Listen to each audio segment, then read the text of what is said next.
బంగ్లాదేశ్ మాజీ ప్రధాని షేక్ హసీనా పార్టీ అవామీ లీగు బంగ్లాదేశ్లో ఒక సంచలనం సృష్టించింది.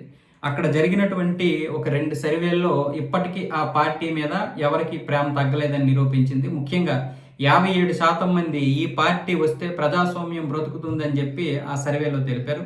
రిధమ్ ఆలో జరిపినటువంటి ఇంకొక సర్వేలోనేమో వచ్చేసి 25% మంది తీవ్రంగా ఈ పార్టీ మీద ఉన్నటువంటి నిషేధాన్ని వ్యతిరేకించారు. అలాగే 28% మంది మామూలుగా వ్యతిరేకించారు సాధారణంగా. అంటే 53% మంది ఇంకా ఈ పార్టీ యొక్క నిషేధాన్ని వ్యతిరేకించారు అనమాట.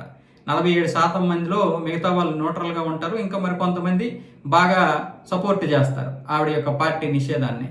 కాబట్టి 50% కంటే ఎక్కువగానే ఇంకా ఈ పార్టీకి అయితే ప్రజల్లో మంచి బలం అయితే ఉంది.